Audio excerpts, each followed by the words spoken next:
नमस्कार, मैं दीपक शर्मा और मेरे YouTube मंच पर आपका स्वागत। दोस्तों, क्या अपनी नाकामी की कहानी कभी कभी हम अपने हाथों से ही लिखने लगते हैं और जब ऐसा होता है तो अक्सर हर दांव उल्टा पड़ने लगता है।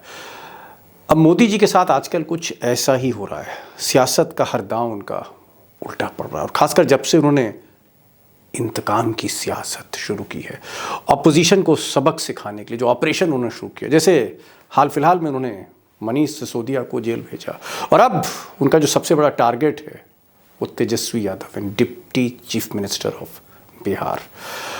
और कहा जाता है कि 20-20 साल पुरानी फाइलें, 20-20 साल पुरानी फाइलें जो बंद थीं, केस क्लोज हो चुका था, उसको रीओपन किया, जांच फिर से शुरू की। लालू को घेरा, राबड़ी को घेरा, तेजस्वी की बहनों को घेरा, फिर तेजस्वी को घेरा और यहाँ तक कि उनकी जो प्रेग्नेंट वाइफ थी उनकी भी तबीयत खराब हो गई इस पूछताछ में। तो अब सवाल ये है कि तेजस्वी को क्या मोदी जी जेल भेजना चाहते हैं पिता की तरह? और अगर तेजस्वी को वो जेल भेजते हैं इस कच्ची उम्र में, तो क्या मोदी जी बिहार के लोगों का दिल जीत लेंगे और या फिर बिहार के लोग ही उनको सबक सिखाएंगे? क्या होगा तेजस्वी अगर जेल जाते हैं? मोदी जी को फायदा होगा, नुकसान होगा, या फिर बिहार की स्थिति महाराष्ट्र जैसी होगी जहां जो ठाकरे परिवार है फिर से सड़कों पर खड़ा हो गया, एक नए किंग के तौर पे जहां उद्धव ठाकरे खड़े हो गए, क्योंकि मोदी जी इंतकाम वहां भी ले रहे थे। तो दोस्तों, सवाल यह है कि ये जो नया ऑपरेशन है बिहार में, क्या मोदी जी इसमें कामयाब होंगे या यहां से उनकी नाकामी की उल्टी गिनती शुरू हो रही है? छापेमारी की थी तो पूरा मामला जमीन के बदले नौकरी का है। जब केंद्र सरकार पर आरोप लगाए जा रहे हैं कि विपक्ष के खिलाफ जांच एजेंसियों का दुरुपयोग हो रहा है। 5 साल बीत गया, सब रेड हुआ, अब फिर हम लोग एक साथ हो गए, तब फिर रेड हो रहा है। आज ईडी तथा कथित सर्च ऑपरेशन में एक बंद केस को खुलवाकर हमारे डिप्टी सीएम और उनकी बहनों के घर में हम लोग जेल में रहे हैं, आगे भी जेल में। अब दोस्तों, मोदी जी की कहानी की हर परत तो मैं आपके सामने आज खोलने जा रहा हूँ, लेकिन इस कहानी का, मोदी जी की कहानी का जो सबसे बड़ा पात्र है, सबसे बड़ा कैरेक्टर है, या मोदी जी का जो नायक है, हो सकता है आपकी नज़र में, जनता की नज़र में वो खलनायक हो, उससे आप शायद परिचित नहीं होंगे। तो पहले तस्वीर देखते हैं मोदी जी की कहानी के इस पात्र की। इनका नाम है संजय कुमार मिश्रा और ये 1984 बैच के, 1984 बैच के IRS ऑफिसर हैं। इनको लोग चेतक कहते हैं आज की तारीख में दिल्ली दरबार में। चेतक का मतलब कि जहां महाराणा प्रताप ने कह दिया उधर ही चेतक मुड़ गया। और चेतक मुड़ता ही नहीं है, तहस नहस करके सब कुछ लौटता है। ये साहब ईडी के डायरेक्टर हैं। यूं कह सकते हैं कि इस मुल्क के सबसे ताकतवर ऑफिसर आज की तारीख में सरकार के लिए वो काम कर देते हैं जो ये नड्डा और कभी कभी अमित शाह भी नहीं कर पाते। इतनी इनकी खूबी है और ये इनकी खासियत। और इसीलिए मोदी जी ने इनको बार बार एक्सटेंशन दिया। ये कब के रिटायर हो चुके थे, ये घर में होते इस वक्त, लेकिन मोदी जी ने बार बार इनको एक्सटेंशन दिया। इतनी ज़रूरत है मोदी जी को इनकी। मिसाल के तौर पर पहली बार इनका अपॉइंटमेंट हुआ था नवंबर 19, 2018 में ईडी डायरेक्टर के तौर पे 2 साल के लिए। लेकिन इतना गजब का काम किया इन्होंने कि मोदी जी को लगा कि जब ये रिटायर होने लगे तो नवंबर 13, 2020 को इनको दोबारा अपॉइंटमेंट इनको मिला। फिर से कई कानून बदल दिए, फिर से ये ईडी के डायरेक्टर बन गए और फिर रिटायर हुए। तो पिछले साल नवंबर में फिर इनको 1 साल का फिर से एक्सटेंशन, हैट्रिक। शायद ही कोई ऐसा अधिकारी हो जिसको 3-3 बार एक्सटेंशन मिला हो, वो भी मोदी जी के हाथों। तो यहां से आप इनकी जो है ज़रूरत समझ सकते हैं कि मोदी जी को कितनी ज़रूरत है आज के दौर में। और आज इनका जो घोड़ा है चारों दिशाओं में दौड़ रहा है। अब वो जीतता है, क्या करता है, ये तो फिर आगे कहानी में ही पता लगेगा। अब दोस्तों, जहां संजय मिश्रा जैसे अधिकारी मेहरबान हो जाएं, इशारों पे काम करने लगें, तो फिर सत्ता के लिए राजनीतिक लक्ष्य साधना बड़ा आसान हो जाता है, टारगेट करना बहुत आसान हो जाता है। तो हम अपनी असली कहानी पे आते हैं, टारगेट तेजस्वी पर। अब ये तो तेजस्वी जी का मामला है, ये मामला बहुत पुराना है। जब लालू रेल मंत्री थे, कई बार मैंने भी इस पर वीडियो बनाया है। और ये मामला 2008 में ही इसकी फाइल बंद हो गई थी, कुछ ज़्यादा CBI को मिला नहीं था।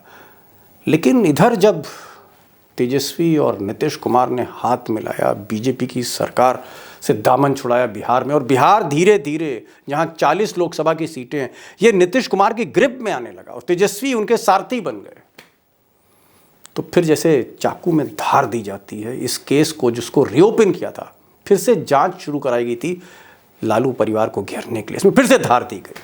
और आज लालू यादव हों, राबड़ी देवी हों, या फिर तेजस्वी जी की बहनें हों, या फिर तेजस्वी खुद हों, आज घेराबंदी हो रही। सवाल यह है कि असली खबर क्या है कि आखिर तेजस्वी को टारगेट क्यों किया जा रहा है? क्या मोदी जी वाकई जेल भेजना चाहते हैं? और जेल भेजकर बिहार के डिप्टी चीफ मिनिस्टर को, जो साथी हैं, सहयोगी हैं नीतीश कुमार के, हासिल क्या होगा? मुझे लगता है कि एक एक करके मैं आपको बताता हूं, एक एक पॉइंट। पहला पॉइंट, नीतीश कुमार जो सबसे बड़ी चुनौती है मोदी जी के लिए, उनको बिहार में बांधे रखना, point number 1। Point number 2, RJD को कमज़ोर करना, सरकार को अस्थिर कर देना, कोशिश करना कि अगर तेजस्वी जब जेल में हो या लालू जब बिस्तर पे हों, बीमार हैं, किडनी ट्रांसप्लांट करा के आए हैं, राबड़ी जी की भी उम्र हो गई है, बहनें जो हैं बेचारी वो इतना कुछ राजनीति के बारे में जानती नहीं हैं, ऐसी स्थिति में आरजेडी को तोड़ा भी जा सकता है, बीजेपी के साथ जोड़ा भी जा सकता है। एक ये भी प्लान हो सकता है। कुल मिलाकर सरकार को अस्थिर करना और नीतीश कुमार को बिहार से बाहर जाने के लिए कि वो देश भर में एक उम्मीदवार के तौर पर मोदी के सामने प्रोजेक्ट हो, उससे रोकना। पॉइंट नंबर 3, विपक्षी एकता को तोड़ना, विपक्षी एकता को तोड़ना। जो यूनाइटेड अपोजिशन है, एक छतरी के नीचे आना चाहता है, जिसकी कोशिश शरद पवार कर रहे हैं, कहीं कहीं केसीआर कोशिश कर रहे हैं, नीतीश खुद कोशिश कर रहे हैं, उस यूनिटी को ब्रेक कर देना। क्योंकि तेजस्वी एक, आप कह सकते हैं, एक संपर्क सूत्र है, एक इम्पॉर्टेंट उस व्हील के अंदर एक स्पोक है। जैसे केसीआर की बेटी, इनको भी जेल भेजने की तैयारी हो रही। और अगर आप देखें तो मोदी जी जो सेकंड जनरेशन ऑफ लीडर है, जो यंग नए नौजवान नेता हैं, एक एक करके सबको घेर रहे हैं। जैसे कविता, ये केसीआर की डॉटर हैं, ये भी अपोजिशन यूनिटी में लगी हैं, इनको मनीष सिसोदिया वाले केस में फंसाया गया। तेजस्वी की घेराबंदी हो रही है। अभिषेक बनर्जी, ममता बनर्जी के जो भतीजे हैं, उनकी घेराबंदी ईडी कर रही है। आदित्य ठाकरे, निशाना इन पर भी। तो पूरी यंग जनरेशन को उसकी घेराबंदी मोदी जी कर रहे हैं। और मैसेज ये उत्तर प्रदेश, जहाँ सबसे ज़्यादा सीटें हैं, अखिलेश यादव को है कि भाई संभल के रहिएगा, कहीं आपका हाल भी तेजस्वी और कविता जैसा ना हो जाए। मैसेज उधर भी है। और यही काम, यही कमाल चेतक कर देता है। अब अगर हकीकत में देखें तो टारगेट पे तेजस्वी हैं, तस्वीर तेजस्वी की है, लेकिन असली टारगेट नीतीश कुमार पर है, मोदी जी का। और मोदी जी क्यों घबराते हैं नीतीश कुमार पर, उसमें मैंने कई वीडियोस बनाए, टाइमलाइन पे जाके आप वो वीडियो देख सकते हैं कि घबराहट की वजह क्या है। नीतीश की दरअसल घेराबंदी करना चाहते हैं। 2 कारण हैं। एक, जो जातिगत जनगणना, जो कास्ट बेस्ड सेंसस अप्रैल तक आ जाएगा, उससे कहीं ना कहीं उत्तर प्रदेश पे भी असर होगा, झारखंड पे भी असर होगा। ओबीसी वोट बैंक, फिर पिछड़ी जातियां, ये सब जब एक होंगी तो कहीं ना कहीं आरएसएस को उससे घबराहट होती है, बीजेपी को घबराहट होती है कि जो हिंदू कोर वोट बैंक है, जो बेस वोट आप कह सकते हैं सवर्णों के अलावा, उस पर असर पड़ता है।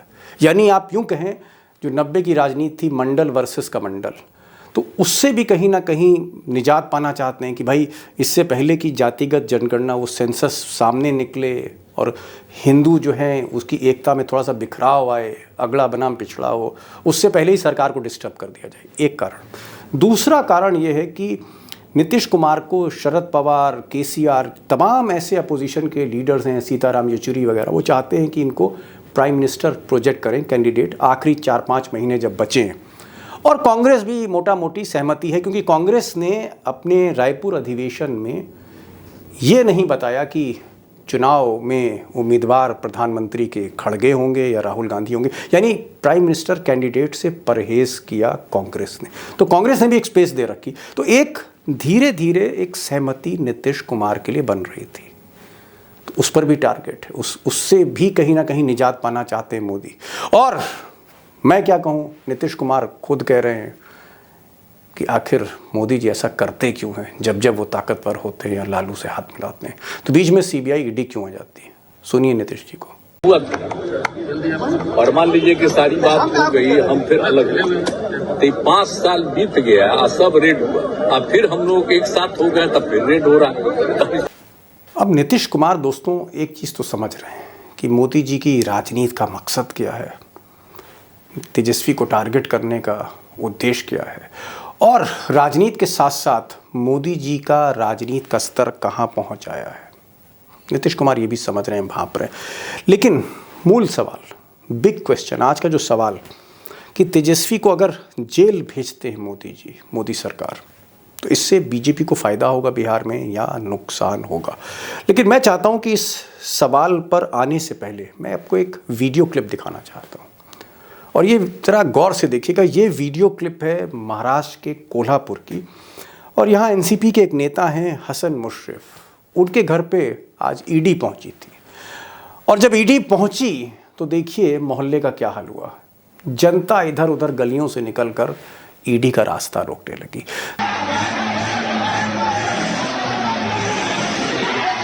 कहने का मतलब मेरा ये है कि जनता की नज़र में आज ईडी जांच एजेंसी से कहीं ज़्यादा सरकार की साझेदार है। अब कसूर ईडी का नहीं है, सीबीआई का नहीं है, इनकम टैक्स का नहीं, ये हमारे देश की जांच एजेंसियां, हमारी और आपकी जांच एजेंसियां, मोदी जी की एजेंसियां नहीं है। ये अलग बात है कि उन्होंने खुद जिस तरह से इस्तेमाल कर रहे हैं, घर की एजेंसियां बना लिया है। लेकिन कहीं ना कहीं जो क्रेडिबिलिटी है ईडी की और सीबीआई की आज की तारीख में, मोदी जी के इस अमृत काल में, मुझे लगता है कि उसको लेकर मन में तरह तरह की आशंकाएं उठती हैं, लाजमी भी। बहरहाल ईडी पे फिर कभी सवाल करेंगे। मुझे लगता है कि आपको बिहार ले जाना चाहिए कि अगर तेजस्वी जेल जाते हैं तो फिर बिहार में क्या होगा, क्या बिहार महाराष्ट्र बनेगा, महाराष्ट्र जैसी स्थिति होगी। मुझे लगता है अभिषेक के पास चलते हैं, अभिषेक को सुनते हैं, और फिर मैं इसको कंक्लूड करता हूँ फाइनल कमेंट्स के साथ। अभिषेक, अगर मान लिया जाए कि जिस तरह से घेराबंदी हो रही है तेजस्वी की, अगर तेजस्वी को ईडी गिरफ्तार करती है, सीबीआई गिरफ्तार करती है, तो फिर उसके बाद इसका असर बिहार में क्या होगा, बिहार की क्या प्रतिक्रिया होगी? क्या मोदी जी और अमित शाह को इस कार्रवाई का फायदा होगा 2024 में या नुकसान होगा, क्या होगा? दीपक जी, संक्षेप में कहें तो ये पूरी कवायद तेजस्वी यादव के लिए नहीं बल्कि राजनीतिक तौर पर नीतीश कुमार को घेरने के लिए हो रही है। लेकिन विडंबना यह है कि नीतीश कुमार इस पूरी कवायद में मुकद्दर का सिकंदर बनकर उभरते हुए दिखाई दे रहे हैं। मुकद्दर का सिकंदर मैं इसलिए कह रहा हूं क्योंकि तमाम तरह के परसेप्शन जो बीजेपी है या गोदी मीडिया है बिहार में सेट करती रही है, अब तमाम बिहार के डिजिटल चैनल को भी देखें, बिहार के जो टीवी चैनल है रीजनल, जो बड़े बड़े नेशनल प्लेटफॉर्म के रीजनल प्लेयर्स हैं, उन सबको आप देखें तो लग जाएगा पिछले 4 महीने से एक ही चीज चल रही है कि तेजस्वी यादव सीएम बनेंगे, नीतीश कुमार को महागठबंधन से हटाया जाएगा, सरकार गिरेगी। अब ये कोई भी कवायद कामयाब नहीं हुई है। तब उसके बाद आप देखिए कि तेजस्वी यादव को एक पुराने मामले में, जिस मामले को बंद किया जा चुका था, उस मामले को रीओपन करके लालू परिवार और खासकर तेजस्वी यादव को फंसाने की कोशिश हुई है। देखिए, तो ऐसा तो नहीं है कि तेजस्वी के जेल जाने से आरजेडी और जेडीयू के रिश्ते खराब हो जाएं? नीतीश कुमार ही लालू परिवार के लिए बेहतर विकल्प है कि यहाँ उन्हें जनाधार का खतरा नहीं है, पार्टी टूटने का खतरा नहीं है, और दूसरे तरह से भी जो खतरे होते हैं कि लालू यादव की पार्टी को नीतीश कुमार कमजोर करेंगे, वो खतरा भी नहीं है। क्योंकि नीतीश कुमार बैलेंस बनाकर चलते हैं कि लालू यादव की पार्टी एक तरफ भारतीय जनता पार्टी। तो जब कोई खतरा ऐसा नीतीश कुमार के साथ नहीं है आरजेडी को, तो सीधे सीधे ये नीतीश कुमार को वॉक ओवर देने जैसा है। यानी जो परसेप्शन बीजेपी बिहार में बना रही थी कि जंगल राज आ जाएगा, वो कथित जंगल राज जिसे बीजेपी कहती है, वो परसेप्शन अब अपने आप ध्वस्त होना शुरू हो जाएगा। क्योंकि अब तो परसेप्शन ये बनेगा ना कि तेजस्वी यादव यदि जेल चले जाते हैं तो पूरी की पूरी सत्ता, एब्सोल्यूट पावर नीतीश कुमार के हाथ में है। और नीतीश कुमार के हाथ में जब एब्सोल्यूट पावर है तो याद रखिए, नॉन डोमिनेंट यानी non Yadav OBC vote bank पर नरेंद्र मोदी की दावेदारी को उससे झटका पहुंचता है, बिहार में भी और सीमावर्ती राज्यों में भी। नीतीश कुमार के ताकतवर होने का मतलब ही है कि नरेंद्र मोदी जिस कैनवास पर राजनीति करते हैं, भारतीय जनता पार्टी को 116 से 200 क्या ऐसा हो सकता है कि अगर तेजस्वी जेल जाते हैं तो बिहार में एक सिंपैथी फैक्टर, एक एम्पैथी फैक्टर, एक सहानुभूति, जिस तरह से जो आदित्य ठाकरे को मिली या उद्धव ठाकरे को महाराष्ट्र में हमको मिलती हुई दिख रही है, और चुनाव दर चुनाव जिस तरह से शिवसेना बाई इलेक्शंस जीत रही है, आपको लगता है कि क्या बिहार भी अब महाराष्ट्र बनने की तर्ज पर है? महाराष्ट्र बनाना कम से कम सत्ता परिवर्तन के लिहाज से देखें तो संभव नहीं है। हाँ, वोट बैंक के लिहाज से देखें, सिंपैथी फैक्टर के लिहाज से देखें तो बिहार में महाराष्ट्र बनाने की शुरुआत बीजेपी ने कर दी है। अपने पैरों पे कुल्हाड़ी मारने जैसी स्थिति है और इसलिए है कि यदि आप पिछले लोकसभा चुनाव को देखें जिसमें आरजेडी को 0 सीट मिली थी, उस वक्त तकरीबन 35 से 40% यादव वोट राष्ट्रीय जनता दल से टूट गए थे। विधानसभा चुनाव में भी तकरीबन 70-75% यादव वोट ही आरजेडी को मिले थे। कैंडिडेट के माध्यम से बीजेपी और एनडीए ने उसमें सेंध लगाई थी। अब जब सिंपैथी फैक्टर चलेगा तो सिंपैथी फैक्टर जब भी चलता है तब वोटों का कंसोलिडेशन वन साइडेड होता है। वो 95 से 100% के बीच जाता हुआ दिखेगा यादव वोटों का जी। अब दोस्तों, जनता का भी आपने मूड देख लिया। ईडी को देखकर किस तरह से जनता सड़कों पे आ रही है। हालांकि आनी नहीं चाहिए, क्योंकि ईडी हो, सीबीआई हो, हमारे देश की जांच एजेंसियां, मोदी जी की कोई घर की एजेंसियां नहीं हैं। ये अलग बात है कि उनकी साख बहुत नीचे आज की तारीख में आ गई। उधर आपने अभिषेक को सुना कि अगर तेजस्वी को जेल भेजते हैं तो फिर क्या होगा, नीतीश और पावरफुल होंगे और ये महागठबंधन टूटने वाला नहीं, जनता की सहानुभूति भी मिल सकती। मुझे ऐसा लगता है कि अगर ये दांव उल्टा पड़ा तेजस्वी को जेल भेजने का, तो हो सकता है कि जो हाल महाराष्ट्र में हो रहा है बीजेपी का, और जिस तरह से बीजेपी के जो विरोधी हैं, ठाकरे परिवार या फिर एनसीपी, वो ताकतवर होती जा रही हैं, इलेक्शन दर इलेक्शन जीत रही हैं, कहीं वही हाल पटना में भी ना हो जाए। कि ऐसा ना हो जाए कि बिहार फिर महाराष्ट्र की तरह मोदी जी के आगे खड़ा हो जाए 24 की जीत में। तो ये आज का वीडियो था। आपकी प्रतिक्रिया, आपके कमेंट्स, उसका मैं ज़रूर इंतज़ार करूँगा, कोशिश करूँगा, पढ़ूँगा, जवाब दूँगा। इस वीडियो को शेयर करिए। गोदी मीडिया इस तरह की वीडियो बनाती नहीं है, दिखाती नहीं है, बल्कि छुपाती है।